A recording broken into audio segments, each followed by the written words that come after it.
Bismillahirrahmanirrahim. Assalamualaikum warahmatullahi wabarakatuh. Apa kabarnya hari ini anak-anakku semua? Mudah-mudahan kita semua dalam keadaan sehat walafiat. Hari ini saya akan menemani anak-anakku sekalian pada mata pelajaran biologi. Marilah kita mendukung program pemerintah dalam pembelajaran Smart School. Jadilah generasi Smart School. Generasi Smart School berkarakter cerdaski.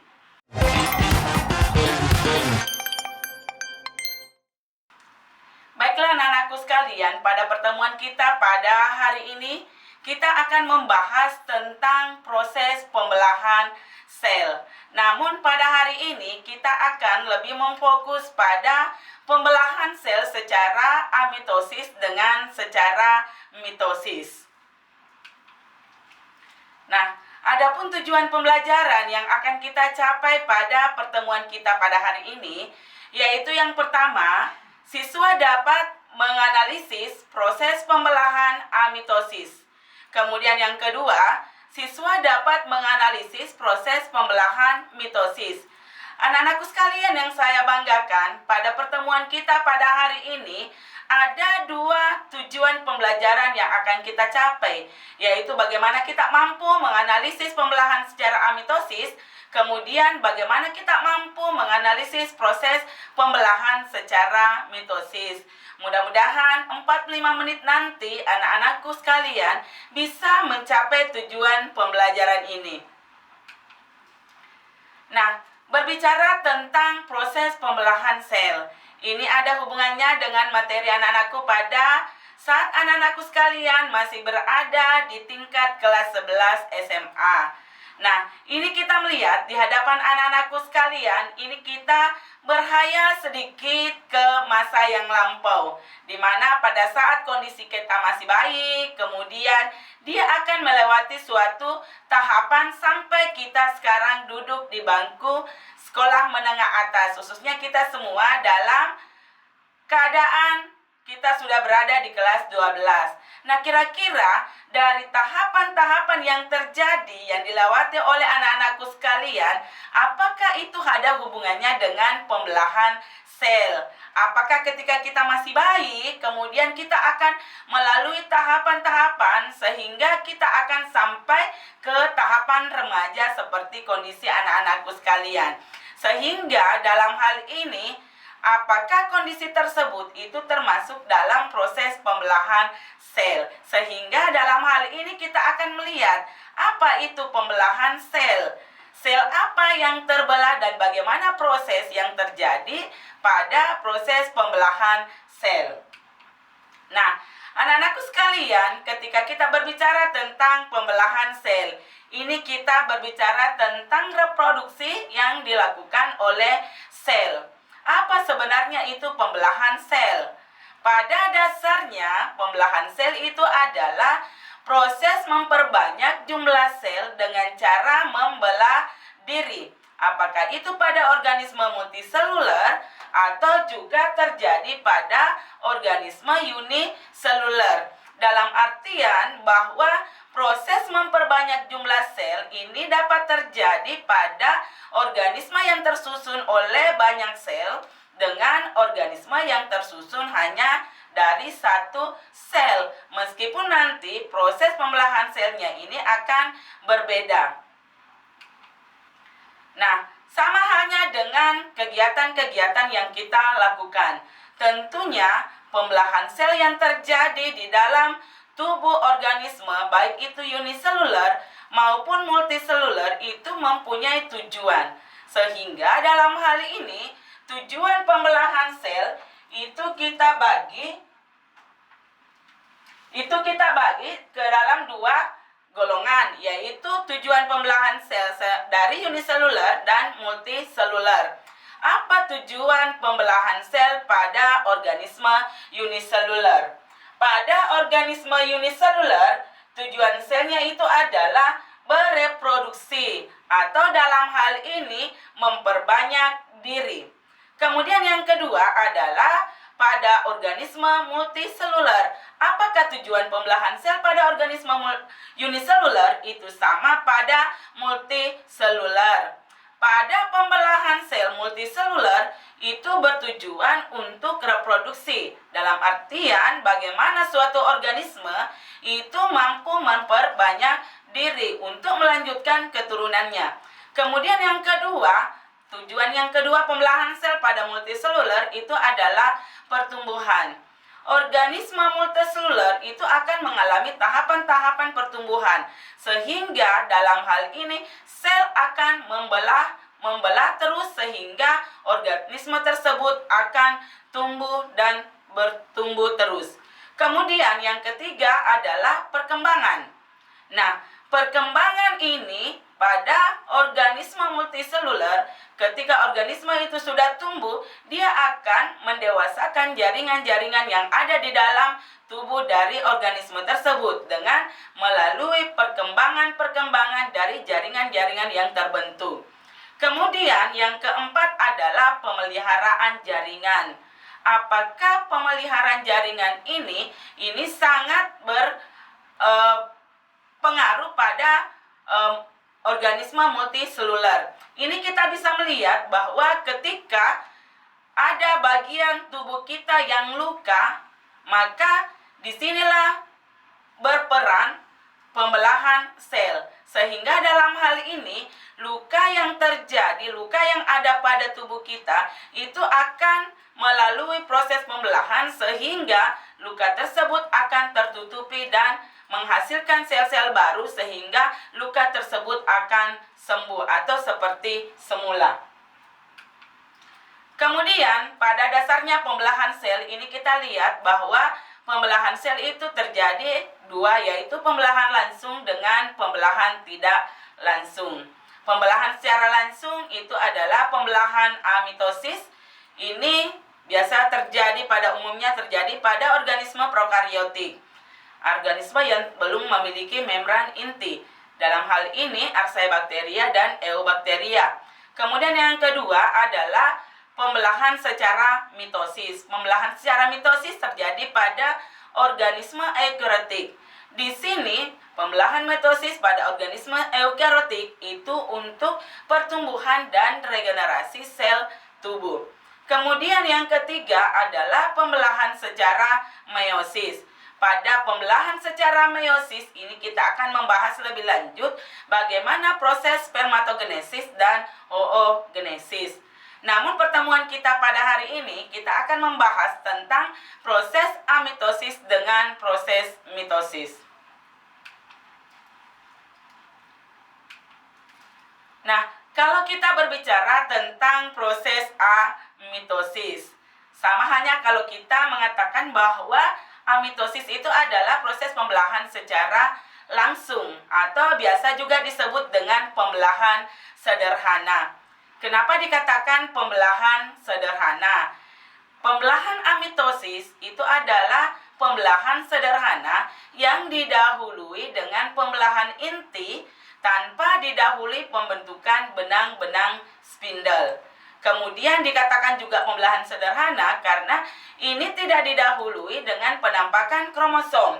Kemudian penampakan kromosom tidak didahului dengan peleburan membran inti dan beberapa ciri-ciri lain yang bisa dijadikan sebagai ciri dari pembelahan amitosis. Nah, bagaimana ciri-ciri dari pembelahan amitosis ini? Pembelahan amitosis ini bisa kita lihat ciri-cirinya. Itu yang pertama adalah pembelahan secara langsung. Kemudian yang kedua pembelahan biner. Dan yang ketiga ini adalah uniseluler, terjadi pada organisme uniseluler, prokariotik, Archaebacteria dan Eubacteria.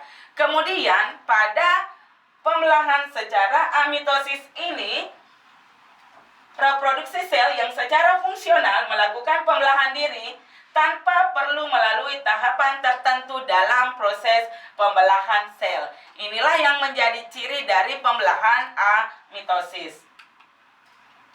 Nah, bagaimana proses atau tahapan yang terjadi pada pembelahan amitosis?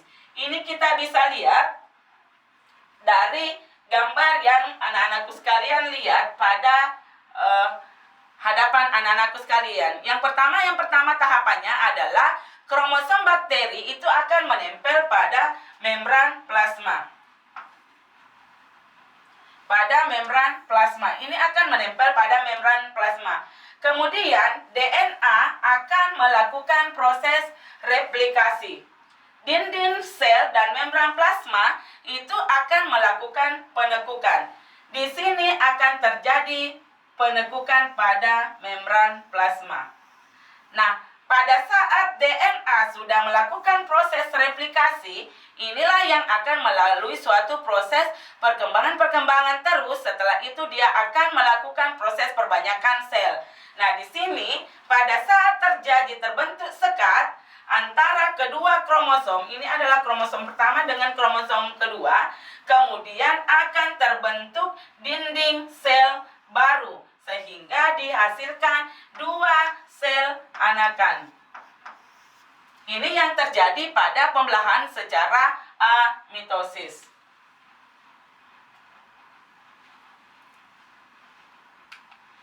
Nah, bagaimana halnya proses yang terjadi pada pembelahan secara mitosis? Apa itu pembelahan mitosis, anak-anakku sekalian? Pembelahan mitosis itu adalah pembelahan yang menghasilkan dua sel anakan dengan jumlah kromosom sel anak sama dengan jumlah kromosom sel induk. Dan tentunya pada tahapan pembelahan mitosis ini akan melalui tahapan-tahapan tertentu. Dibandingkan tadi dengan pembelahan amitosis, itu tidak melewati tahapan-tahapan tertentu yang dilakukan atau yang terjadi pada pembelahan mitosis. Kemudian pada pembelahan mitosis, ini satu sel induk yang sifatnya diploid itu akan menjadi dua sel anakan yang masing-masing diploid. Sehingga dalam hal ini jumlah kromosom sel anak setelah pembelahan terjadi itu akan sama dengan jumlah kromosom sel induknya. Itu yang terjadi pada pembelahan mitosis. Nah, apa ciri-ciri dari pembelahan mitosis? Yang pertama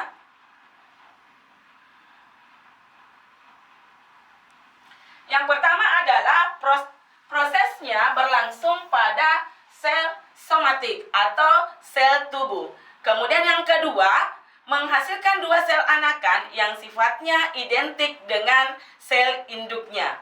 Kemudian ciri-ciri yang ketiga, terjadi satu kali pembelahan dengan melewati 4 fase. Yang pertama itu adalah tahapan profase, kemudian yang kedua metafase, ketiga anafase, dan yang keempat itu adalah telofase. Kemudian ciri-ciri yang keempat adalah antara satu pembelahan dengan pembelahan selanjutnya terdapat suatu fase yang disebut dengan fase interfase atau lebih kita kenal dengan istilah fase istirahat. Kemudian ciri-ciri yang kelima adalah sel anak memiliki jumlah kromosom yang sama dengan jumlah kromosom dan sel anak mampu untuk membelah lagi. Kemudian yang keenam itu adalah pada usia muda, dewasa, dan tua, pembelahan secara mitosis itu dapat terjadi. Artinya pada tahapan usia apapun, ini pembelahan mitosis akan berlangsung.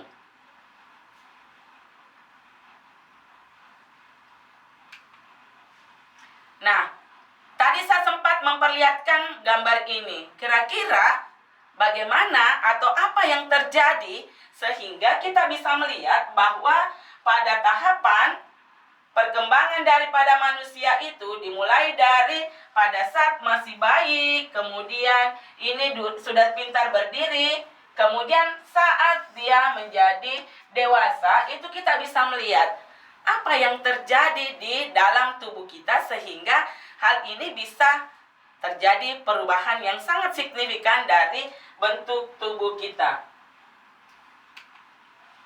Nah, pada dasarnya siklus sel itu kita bagi ke dalam dua tahapan.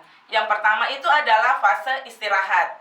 Fase istirahat atau fase pertumbuhan atau biasa kita kenal dengan istilah proses atau tahapan interfase.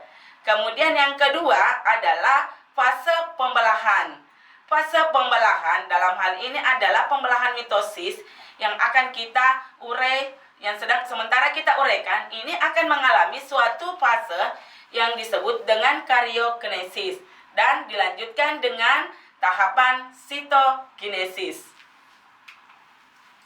Nah, apa yang terjadi di dalam tahapan interfase? Seperti yang kita pahami bersama anak-anakku sekalian, bahwa tahapan interfase ini adalah tahapan yang sangat-sangat menentukan dalam proses pembelahan selanjutnya. Di mana tahapan interfase bukan berarti bahwa dia istirahat total, tapi tahapan interfase ini adalah tahap antara proses persiapan dan penimbunan energi. Artinya apa? Bahwa pada tahap interfase inilah dilakukan proses pembentukan energi, penimbunan energi untuk melewati tahap-tahapan selanjutnya. Sel dianggap istirahat dari proses pembelahan, tapi sebenarnya tahapan interfase itu adalah tahap yang aktif dan penting untuk mempersiapkan pembelahan. Persiapan replikasi DNA ini juga dilakukan atau terjadi pada tahapan interfase. Nah, bagaimana proses tahapan persiapan untuk mitosis? Nah, selama fase interfase, inti sel dalam hal ini nukleus dan anak inti sel nukleolus itu nampak jelas. Namun kromosom pada sel tidak terlihat karena masih dalam bentuk kromatin, yaitu benang-benang halus yang tersusun atas molekul DNA, RNA dengan protein. Nah, bagaimana tahapan yang terjadi pada tahap interfase? Tadi saya katakan bahwa pada tahap interfase ini adalah tahap istirahat. Tapi bukan berarti bahwa sel dalam keadaan istirahat. Ada proses-proses yang terjadi pada tahapan interfase ini. Yang pertama itu adalah tahapan G1 atau biasa kita kenal dengan istilah tahapan growth 1. Ini tahapan G1 itu adalah tahapan pertumbuhan awal. Di sini terjadi pembentukan organel. Kemudian yang kedua adalah fase G1 atau biasa kita kenal dengan fase gap 1. Nah, pada fase gap 1 ini, sel-sel belum mengadakan replikasi DNA, sehingga DNA masih berjumlah 1 salinan atau 1C, atau biasa kita kenal masih dalam keadaan diploid atau dalam keadaan 2N. Kemudian yang kedua adalah tahap sintesis.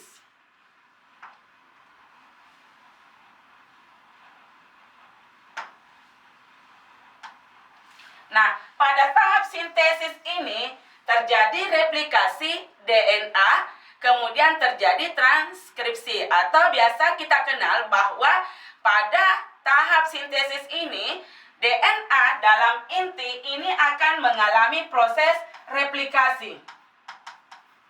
Sehingga pada tahap sintesis ini akan menghasilkan 2 salinan atau biasa kita kenal bahwa dia dalam keadaan diploid atau 2N. Kemudian yang ketiga adalah tahap translasi atau gap 2. Pada tahap ini terjadi peningkatan sintesis protein. Kemudian di sini akan menghasilkan dan melibatkan enzim dalam proses replikasi DNA. Pada saat pelibatan enzim itu terjadi proses replikasi DNA. Sehingga pada tahap G2 ini replikasi DNA dinyatakan selesai. Sehingga pada saat replikasi DNA telah selesai, maka akan menuju ke tahapan pembelahan selanjutnya. Inilah tahap yang terjadi pada tahapan interfase. Sehingga tadi saya katakan bahwa di tahapan interfase inilah mempersiapkan energi-energi atau mempersiapkan bahan-bahan yang akan digunakan dalam proses pembelahan selanjutnya.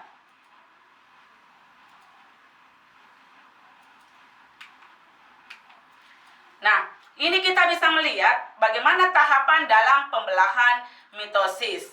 Nah, dalam pembelahan mitosis tadi, ini saya sudah singgung terjadi tahapan profase, metafase, anafase, dan telofase.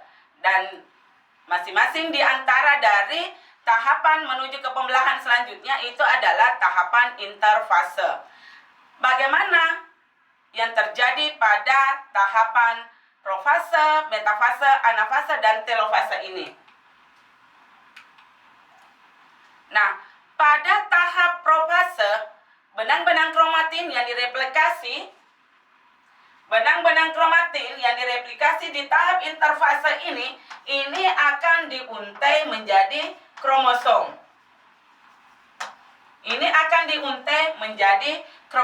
Ini yang terjadi pada tahap profase. Nah, apa yang terjadi pada tahap profase? Di tahap profase inilah ini akan terbentuk benang-benang spindle yang akan menghubungkan satu kutub dengan yang lainnya. Namun, ini akan diawali dengan terjadinya pembentukan kromosom yang terdiri dari dua pasang yang biasa kita kenal dengan istilah sister kromatid atau kromatid kembar. Dan dua kromatid yang menyusun kromosom ini akan terikat pada sentromer. Kemudian, setelah kromosom terbentuk, maka anak inti dalam hal ini nukleolus akan menghilang sehingga membran inti akan hancur. Nah, langkah selanjutnya adalah kromosom terletak bebas di dalam sitoplasma. Sentrosom akan membelah menjadi dua. Dan ini kita bisa melihat bahwa sentrosom terdiri dari sentriol yang akan bergerak ke kutub berlawanan pada nukleus. Ini kita bisa melihat. Kemudian setelah itu akan terbentuk benang-benang spindle yang akan tersusun ke mikrotubulus yang akan menghubungkan antara satu kutub dengan kutub yang lainnya. Ini yang terjadi pada tahapan profase. Kemudian yang kedua adalah tahapan metafase. Pada tahapan metafase, kromosom berjajar di bidang ekuator. Ini bisa kita lihat bahwa kromosom ini akan berjajar di bidang ekuator atau di bidang pembelahan. Kemudian yang ketiga adalah tahapan anafase. Nah, pada tahapan anafase, pasangan kromatid ini akan terpisah menuju ke masing-masing kutub. Nah, kromatid yang ada di sini tadi yang akan membentuk kromatid sister kromatid ini akan terpisah kemudian akan menuju ke kutubnya masing-masing.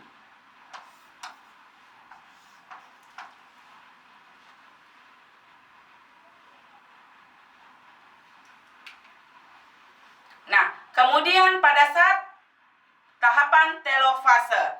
Pada tahapan telofase, kromatid telah sampai di kutub. Kromatid akan terurai membentuk benang-benang kromatin. Membran inti akan terbentuk dan nukleolus akan kembali muncul. Ini yang terjadi pada tahapan telofase. Ini akan membentuk sekat, nukleolus mulai terbentuk sehingga pada akhirnya nanti telofase selesai, kemudian akan dilanjutkan dengan tahapan karyokinesis. Nah, setelah terjadi tahapan karyokinesis, itu akan lanjut ke dalam pembelahan sitoplasma atau tahapan sitokinesis. Nah, apa itu tahapan sitokinesis? Sitokinesis itu adalah proses pemisahan sitoplasma yang menghasilkan 2 sel anak dengan terbentuknya membran baru. Kalau kita mau melihat bagaimana sebenarnya tahapan-tahapan yang terjadi pada pembelahan mitosis, ini kita bisa melihat dari video tentang tahapan pembelahan mitosis yang saya jelaskan tadi.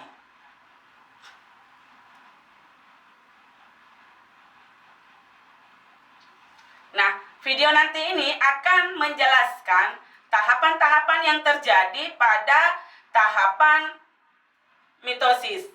Ini pada tahapan profase.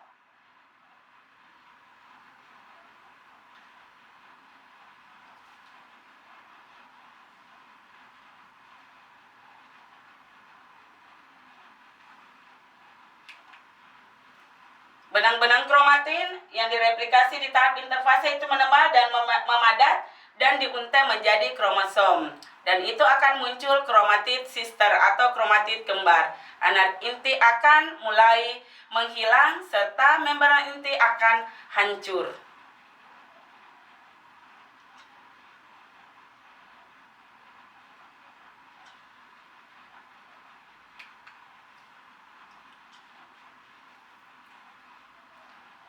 Ini muncul kromatid sister.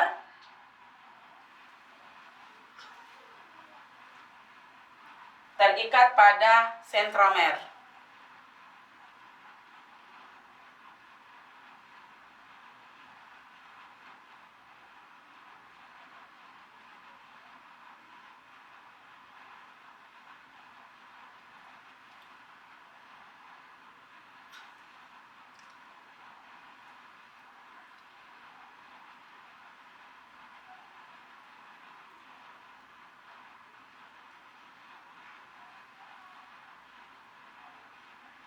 Kromosom akan terletak bebas di dalam sitoplasma dan sentrosom akan membelah menjadi 2 dan sentrosom terdiri dari sentriol yang akan bergerak ke kutub berlawanan pada nukleus.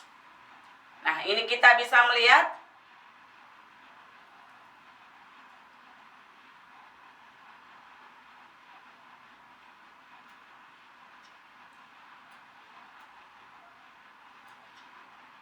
Nah, kemudian pada bagian metafase. Pada bagian metafase tadi sudah saya jelaskan bahwa pada bagian metafase ini kromosom berjajar di bidang ekuator atau di bidang pembelahan.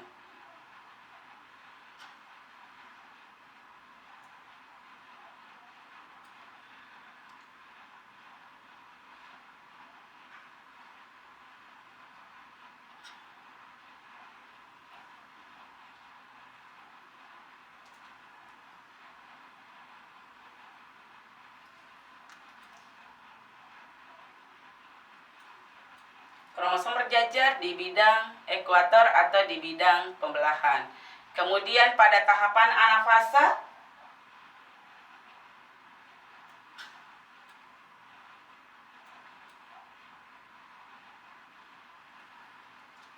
pasangan kromatid nanti itu akan terpisah menuju ke kutub-kutub yang berlawanan. Dari kromatid kembar tadi, kromatid sister tadi itu dia akan kembali terpisah. Kemudian akan menuju ke kutub-kutub yang berlawanan. Kemudian adalah tahap telofase.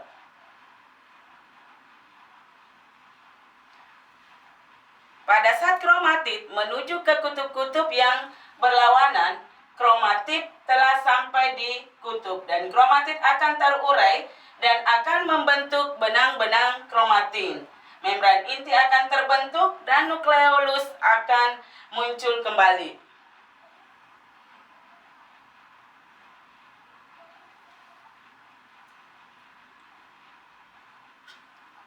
Dan nanti akan terjadi proses pelekukan sehingga akan membagi 2 membran sel. Nah, inilah yang terjadi pada telofase. Nah, kita berbicara tentang karyositokinesis. Di situ terjadi pemisahan sitoplasma yang menghasilkan dua sel anak dengan terbentuknya membran baru. Nah, tahapan sitokinesis itu terdiri dari 4 tahapan. Yang pertama adalah tahap penentuan di mana cincin kontraktil mulai terbentuk. Kemudian yang kedua, masing-masing sel itu akan mendapatkan setengah kontraktil. Kemudian yang ketiga, penyusunan filamen dari aktin atau protein yang membentuk cincin kontraktil. Kemudian yang keempat, membran plasma dan sitoplasma akan dihancurkan dan terus membentuk sel baru. Itu tahapan yang terjadi pada tahapan sitokinesis. Kemudian pada tahapan sitokinesis ini melibatkan tahapan inisiasi, yaitu persiapan plat. Kemudian yang kedua adalah kontraksi, kemudian penyisipan membran dan penyelesaian. Ini kita bisa melihat dari tahapan-tahapan dari tahapan sitokinesis. Kita akan melihat video yang akan menggambarkan bagaimana proses tahapan sitokinesis ini. Di sini akan terjadi pembelahan sitoplasma. Di dinding sel akan melakukan pelekukan ke dalam dan terjadi pembentukan sekat baru. Terjadi cleavage dan membagi sitoplasma menjadi 2 dan terbentuk 2 sel yang identik.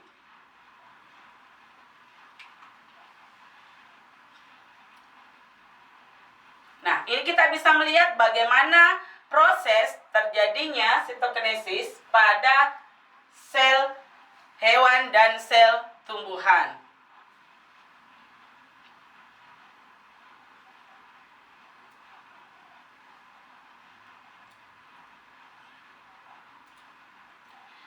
Nah, pada sel hewan, bagaimana proses terjadinya sitokinesis pada sel hewan? Ini terbentuknya alur pembelahan, kemudian terbentuk. Nah, pada sel hewan ini akan terbentuk alur pembelahan, kemudian akan membentuk cincin kontraktil. Nah, pada saat cincin kontraktil, inilah yang akan membentuk cincin kontraktil yang akan membagi 2 sel. Dan ini akan menghasilkan 2 sel yang masing-masing memiliki inti sel. Kemudian bagaimana sitokinesis yang terjadi pada sel tumbuhan? Seperti yang kita pahami bahwa sel tumbuhan berbeda dengan sel hewan. Pada dasarnya sel pada tumbuhan itu sifatnya kaku, sehingga dalam hal ini memerlukan tubulus untuk dengan benang-benang spindle dan badan Golgi untuk pembentukan plat sel. Nah, inilah yang akan membantu untuk pembentukan plat sel pada sel tumbuhan. Dengan adanya badan Golgi dengan sentrosom dan tubulus itu akan membantu untuk pembentukan plat sel. Dengan terbentuknya plat sel ini akan memicu terjadinya pelekukan, kemudian akan menghasilkan 2 sel yang masing-masing memiliki nukleus. Nah, ini kita bisa melihat, kalau kita melihat apa yang membedakan antara karyokinesis dengan sitokinesis. Nah, fungsi utama, kalau kita melihat perbedaan fungsi utamanya pada karyokinesis, fungsi utamanya adalah proses pembelahan inti selama fase pembelahan, baik itu pada mitosis maupun pada meiosis. Sedangkan pada sitokinesis itu adalah proses pembelahan sitoplasma sel. Kemudian perbedaan yang kedua adalah dari langkahnya. Ini kita bisa melihat pada proses karyokinesis, langkahnya dalam karyokinesis itu adalah metafase adalah langkah pertama. Sementara pada sitokinesis, metafase itu adalah langkah kedua. Kemudian perbedaan membagi, karyokinesis membagi bahan genetik secara merata. Sementara pada sitokinesis membagi sitoplasma dan organel termasuk nukleus ke dalam sel anak. Kemudian perbedaan dari sisi ketergantungan. Karyokinesis tidak tergantung pada sitokinesis, dapat terjadi tanpa diikuti oleh sitokinesis. Sementara sitokinesis tidak dapat terjadi tanpa karyokinesis, yang berarti bahwa sitokinesis tergantung pada karyokinesis. Inilah yang membedakan antara karyokinesis dengan sitokinesis. Baiklah anak-anakku sekalian, di hasil pembelajaran kita mulai dari awal sampai akhir pertemuan kita pada sesi ini dapat saya berikan kesimpulan. Yang pertama adalah pembelahan sel adalah proses memperbanyak jumlah sel dengan cara membelah diri, baik pada organisme multiseluler maupun pada organisme uniseluler. Kemudian yang kedua, pembelahan amitosis terjadi pada sel prokariotik tanpa melewati tahap pembelahan. Kemudian yang ketiga, pembelahan mitosis terjadi pada sel somatik yang menghasilkan dua sel anakan yang memiliki kromosom sama seperti induknya. Kemudian yang keempat, pada pembelahan mitosis melalui tahapan profase, metafase, anafase, dan telofase. Nah, anak-anakku sekalian, untuk menguji apakah materi yang saya sampaikan pada kesempatan ini kita dapat pahami dengan baik, ini ada saya lampirkan soal-soal yang akan membantu anak-anakku sekalian untuk bekerja secara kolaboratif di dalam kelas. Nah, ini adalah kuis yang pertama. Pertanyaannya, bakteri melakukan reproduksi secara vegetatif melalui pembelahan biner, yang berarti, jadi pada soal nomor 1 ini kita bisa melihat dari inti dari pertanyaannya adalah pembelahan biner. Nah, ya maksudnya di sini apa itu pembelahan biner? Nah, kita lihat pada option A, pembelahan berlangsung melalui 2 tahap.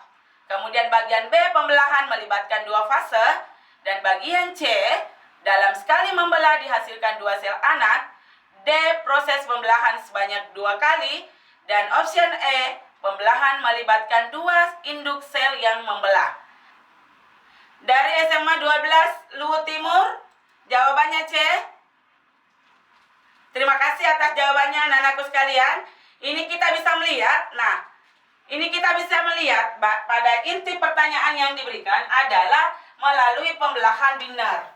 Nah, pembelahan biner yang dimaksud, apakah pembelahan berlangsung melalui 2 tahapan? Ini salah ya, ini tidak melalui tahapan. Kemudian melibatkan 2 fase, salah. Kemudian dalam sekali membelah itu dihasilkan sel anak, ini betul. Pembelahan sebanyak 2 kali, kemudian pembelahan melibatkan 2 induk sel yang membelah. Berarti jawaban yang benar itu adalah C. Dalam sekali membelah dihasilkan sel anak. Nah, kemudian kita masuk pada soal yang kedua. Pada gambar di samping, pernyataan di bawah ini yang berhubungan dengan siklus sel yang ditunjukkan oleh skema. Nah, ini kita berdasarkan dari skema atau gambar yang saya tampilkan pada soal nomor 2. Nah, option A, tahapan pada nomor 1 dan nomor 5 menunjukkan fase sitokinesis. Nah, yang dimaksud di sini adalah fase nomor 1 dengan nomor 5, sitokinesis. Kemudian yang kedua, pada proses replikasi DNA terjadi pada tahapan nomor 3. Apakah ini adalah replikasi DNA? Kemudian bagian C, sintesis protein terjadi pada tahapan nomor 4. Ini adalah sintesis protein. Kemudian fase S terjadi pada tahapan nomor 2. Fase S itu adalah fase sintesis. Kemudian pada bagian E, fase karyokinesis ditunjukkan oleh tahapan nomor 5. Nah, dari 5 option yang ada di hadapan anak-anakku sekalian, kira-kira yang betul pernyataan yang berkaitan dengan gambar di sini itu adalah option apa? Nah, ini kita bisa bisa melihat anak-anakku sekalian, pada gambar yang tertera di atas, tahapan pada nomor 1 dan 5 menunjukkan fase sitokinesis. Kemudian pada bagian B, proses replikasi terjadi pada tahapan nomor 3. Kemudian pada option C, sintesis protein terjadi pada tahapan nomor 4 dan fase sintesis terjadi pada tahapan nomor 2. Kemudian fase karyokinesis ditunjukkan oleh tahapan nomor 5. Nah, dari jawaban yang ada, beberapa jawaban yang ada pada kolom chat ini kita bisa melihat bahwa berdasarkan dari gambar ini, nah fase yang terjadi itu adalah fase sintesis terjadi pada nomor 2 ini. Nah, berarti jawaban yang benar ini kita bisa melihat pada bagian D. Sintesis terjadi pada tahapan nomor 2. Baiklah anak-anakku sekalian, demikian yang sempat saya sampaikan pada sesi kali ini. Mudah-mudahan kita ada waktu dan saya akan melanjutkan pada sesi yang kedua. Sekian, Assalamualaikum warahmatullahi wabarakatuh.